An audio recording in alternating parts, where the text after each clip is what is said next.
So eto na nga po mga kaibigan, Japan B-League wala pang balak na pakawala ng ating pambato na si Kai Sotto hanggat hindi pa nailalabas ito ang full potential sa game inihahanda sa NBA. Well, bago ho natin yan pag-usapan, please huwag po muna kakalimutan na i-like at i-subscribe ang ating YouTube channel and then pahita rin ng notification bell. Maraming salamat po. Well mga kaibigan, kitang-kita ho naman natin na mas nag-i-improve ngayon dito sa Japan B-League ang ating pambato na si Kai Sotto. Ang tinutukoy ko ho, nagiging consistent na kasi ang kanyang double-double na stats or scores sa kanyang mga game, which is yung opensa at depensa ni Kai Sotto ay mas lumalakas po mga kaibigan.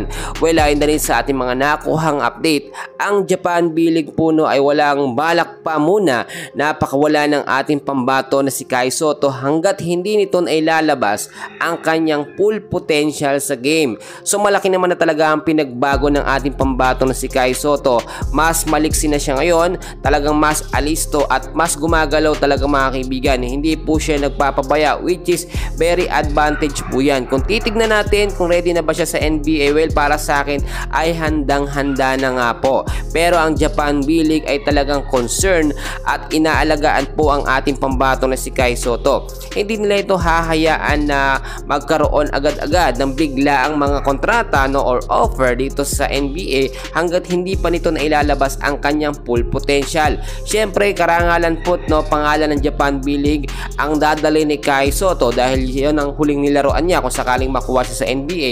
Kaya kailangan mga kaibigan, si Kai Sotto ay mas mahasa pa.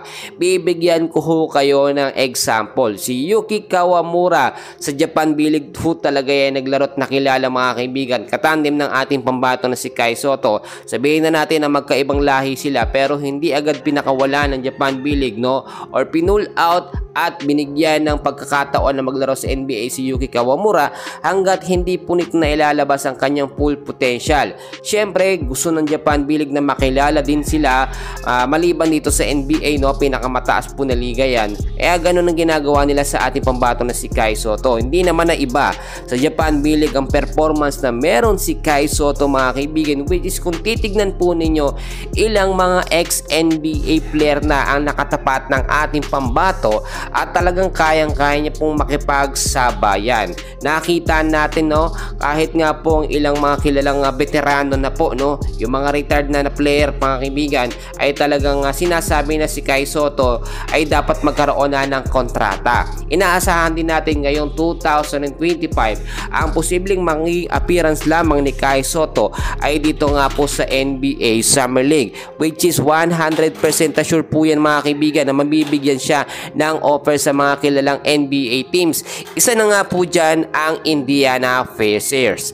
Well mga kaibigan, magkagawin man, mapaaga man na mailabas ni Kai ang kanyang potential no, mismo ang Japan B-League na ang magsasabit, magre-request sa kanya na subukan ulit no, na magkaroon ng kontrata dito nga po sa NBA. Magkagawin man, magdedepende pa rin tayo sa mga NBA scout na siyang unang hakbang no, o siyang kumikilos at kumokontak sa mga player.